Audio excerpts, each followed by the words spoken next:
Okay, we're going to take a look at the Bendigo Cup on Wednesday. Decent renewal of the Bendigo Cup.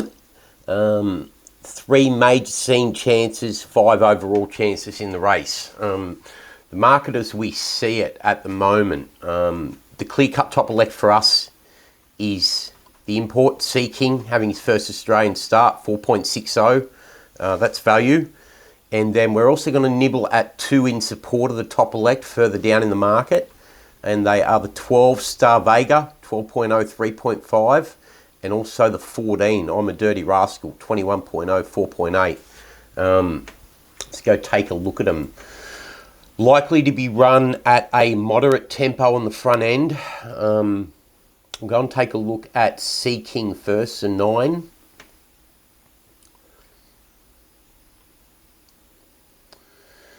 Okay, very well bred by See the Stars out of the Duke of Marmalade mare Pomona, injecting good stoutness in the bottom half of the pedigree. If we just go and pull up the form and pedigree of this one on Racing Post, the damn Pomona, the Duke of Marmalade mare, I'll pull her up in another window, but the 2 runs that spark interest for me from a form perspective for Seeking are this win at Ripon over 12 furlongs on the soft where it knocked off Knightswood back on the 27th of April. First up for this season, which obviously put races in Australia on the radar. And then this win at Ayr in first time blinkers over 13 furlong on Good to Firm over Dark Moon. Maybe slightly better with a bit of sting out of the ground. But the Dark Moon win second up does rate deceivingly well considering the pace of that race. I'm just going to go and pull up the damn Pomona. She's out of an inch nor a mare herself, Palenka, which probably injects the required speed for an Australian 12 furlong handicap for a European horse. But Pomona, the dam of this one, Seeking, is also a half to pre-answer by Dictate that was 100 Racing Post rated, and Kitty Hawk by Daniel Dancer, good producer herself, 99 RPR rated. So if we go back and take a look at this win at Ripon here, we'll see there's some pretty strong form coming out of this race. We know the form around Knightswood. He's come to Australia and won. We'll just dig back a little bit deeper into the form out of this race. Okay, so Knightswood ran second to Seeking back here. Then strong form at Haydock 2 starts later. Over 12 furlong, 1 length off the iron line. Only 2 3/4 off Fairbanks. Chillingham. The form around Seeking once again. Franked 6.5 off Crystal Delight. That puts Seeking at listed level through that run on European listed level or Australian Group 3 level on turf. You pick up the 1 Smooth Operator form line here as well. The 4th home only beaten 1 1/4 by Robusto 2 starts later. And the next home then went to a Class 3 at Hamilton, only beaten 2 behind Jeremiah.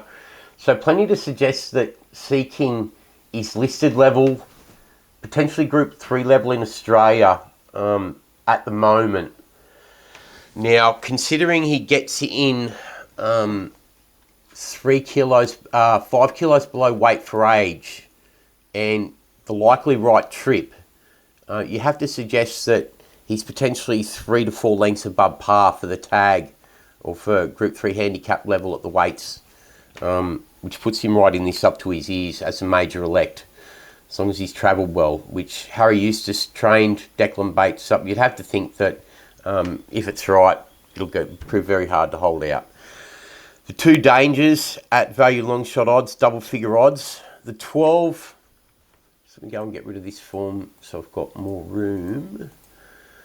The form around Star Vega, the merit's well hidden. The 2nd of Berkeley Square back at Sandown over 1800 on the 28th of September was very good.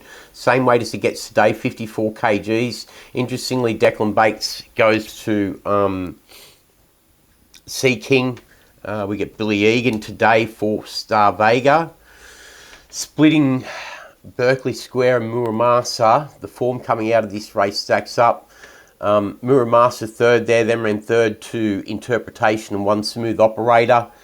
Now, if we just take that on a form line, One Smooth Operator carried 54, 56.5 for Muramasa, 60 for Muramasa against Berkeley Square, against Star Vega. But then we get another form reference in a minute that suggests that this may be even stronger. If we just go deeper back into this form reference, Keats back in fourth, Independent Road, Mystery Island, Mankayan, and Emissary. It's pretty solid form for a 9 furlong test. Yeah, so the fourth horse home then come out and won the Moe Cup by 5. Independent Road, the fifth home, only beaten 2.6 by Pericles to start prior in the So You Think. He gets a Berkeley Square form line, gets confirmed here. Back to Kingswood. And once again, confirmed back to Kingswood. So there's plenty to suggest that that run of Star Vega over 1800 at Sandown rates well. There's scope for more out of it. Stretches out to 2400 now, and sort of franked at last start third to Kingswood. So if he comes on again out to 2400, he can potentially rate 3 to 5 lengths above par here at the top end, 3 lengths above par at the bottom end. So that puts him in this up to his ears. And then we've got the 14 is the other one that we want to be looking at. Okay, I'm a Dirty Rascal, very well bred by Galileo out of the Danehill Dancer mare, Remember When. One of the best families in the stud book. The 4th to Firestorm stacks up, flashed late over 1900. Was on a soft 6. Got a slight concern that it is better with the sting out of the ground, but at the $21, they tried to ride it forward last time when it dropped out behind Whiskey on the Hill, but just got a feeling that there may be more to come for this one yet. And if it does get the right trip on the front end, dropping from 59.5 last time out down to 54 here, and from 57 down to 54 off the 4th to Firestorm, there's every chance it could hit a new peak here. I just want to point out one more important form line for this horse. Lumped 62.5 when it ran second of First Light back here in December. First Light lumped 56, only beaten 2.3, rates 2.5, 3 kilos better than First Light that day, and gets a turnaround of 54 today to First Light lumping 56.5. Now on that line, that puts this horse well and truly in this race. I'm a Dirty Rascal, especially if the Waterhouse Yard decide to go forward and try and ride it on the front end from the positive 6 alley. So the 3 that we want to be backing in the Bendigo Cup, once again, Clear Cut Top Elect, the 9 Sea King, Clear Cut Top Elect, and then the 2 to nibble at in support on an each way basis, the 12 Star Vega at 12.0, and the 14 I'm a Dirty Rascal 21.0, 4.75. Could get away with a soft trip on the front end. That's a Bendigo Cup on Wednesday. Thanks.